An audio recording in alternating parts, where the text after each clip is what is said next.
Hey you, ¿qué tal amigos? El día de hoy vamos a mirar una aplicación de la derivada en el movimiento rectilíneo. Aplicación para la física. Reconocemos que un movimiento rectilíneo es el movimiento de una partícula en línea recta. Y también denominaremos mediante una función a la distancia. Entonces vamos a reconocer la distancia como S y es una función que depende del tiempo. Ahora, S es distancia y T es el tiempo. La primera derivada de la distancia va a ser la velocidad. O sea, de S de T va a ser la velocidad. La derivada de la distancia respecto al tiempo la conoceremos como la velocidad. ¿Y quién es esa? La primera derivada. La velocidad puede ser mayor que cero cuando su partícula es creciente, decreciente o igual a cero que el objeto se encuentre en reposo en este caso. Tenemos también la segunda derivada de la distancia y ella nos va a representar la aceleración. O sea, la segunda derivada de esta función de distancia será la aceleración. ¿Cómo la representamos? La segunda derivada de s con respecto al tiempo. Esa es la aceleración.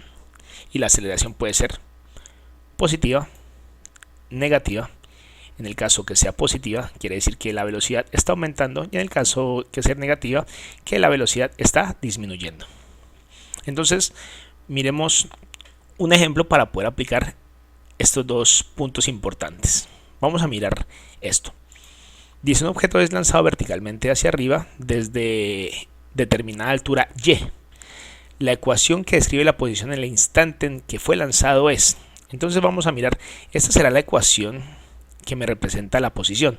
En este caso, y es altura. Y de t es igual a 4 más 30t menos 4,9 t cuadrado. Ya tenemos esa ecuación de posición. Debemos saber en qué unidades vamos a trabajar. Por lo tanto, me dice que la distancia en metros y el tiempo en segundos, para tener claras las unidades de medida. Entonces miremos una primera pregunta. Dice: ¿de qué altura se lanzó el objeto? Para saber de qué altura se lanzó el objeto, pues necesitamos simplemente en la ecuación de posición marcar el tiempo cero. Es el instante en que se lanza. Para un tiempo cero, ¿en qué altura estaba? Entonces reemplazaremos en la ecuación de posición simplemente con 0. ¿Sí? Resolvemos aquí, resolvemos acá y nos damos cuenta fácilmente que y de 0 se da igual a 4, y como y es la altura, entonces decimos que van a ser 4 metros. Hasta ahí, todo normal. Continuemos. B. ¿Cuál es la velocidad con la que se lanzó el objeto? Para saber cuál es la velocidad ya entraremos a la aplicación de la derivada, porque dijimos que la primer derivada de la distancia sería la velocidad. Entonces tenemos la ecuación y vamos a derivar. La derivada de 4 es 0, la derivada de 130t sería 130 y la de menos 4,9 t cuadrado sería menos 9,8t. Y esa sería y' de t, o más exactamente la velocidad. Tenemos y' de t, que es igual a la velocidad, y es igual a ¿qué? A 130 menos 9,8 t. Ya tenemos la ecuación de velocidad. ¿A partir de quién? De esta ecuación, que es la altura, en este caso la distancia que está recorriendo un objeto que se tira de forma vertical. ¿Cuál es la velocidad con la que se lanzó el objeto? Pues necesitamos saber en el instante cero qué velocidad tenía. Pues reemplazaríamos a tiempo con 0 y lo reemplazamos en todos los lugares donde esté t, en ese caso aquí, de esta forma. Si multiplicamos aquí 9,8 por 0, pues nos llegaríamos a la conclusión que sería 130 metros por segundo. Y ya tenemos la velocidad con la que fue lanzada ese objeto verticalmente hacia arriba. ¿Qué va a pasar con ese objeto que se lanza verticalmente hacia arriba?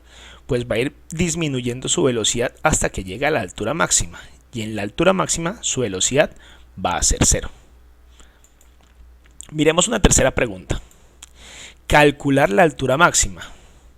Para calcular la altura máxima necesitamos saber que en la altura máxima su velocidad es 0.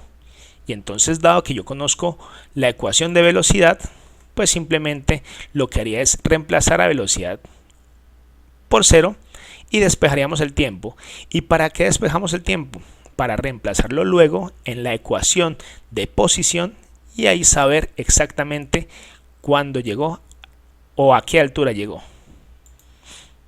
Hacemos esto, reemplazo velocidad de t con 0 y despejamos t. Este pasaría a este lado de acá, pasaría positivo y luego despejaríamos simplemente la t, lo que nos daría un resultado de 13,26 segundos. Sabemos que el tiempo está dado en segundos. Listo. Una vez tenemos el tiempo, llamamos a la ecuación de posición. ¿Cuál es? Esta es la ecuación de posición. Como estamos calculando el tiempo que tardó en llegar a la altura máxima, pues sencillamente ese tiempo lo reemplazamos aquí y de esa forma llegaríamos a la altura máxima. ¿Sí? Entonces simplemente reemplazamos el tiempo que nos dio, 13,26 en toda la ecuación, y sabríamos ahí que la altura máxima al resolver estos datos sería 866,2 metros. Bueno, y eso es todo lo que necesitamos saber por el día de hoy. Espero que les haya servido mucho este video y nos vemos en una próxima oportunidad. Chao, chao. Yeah, we'll break or roll, there's no U-turn.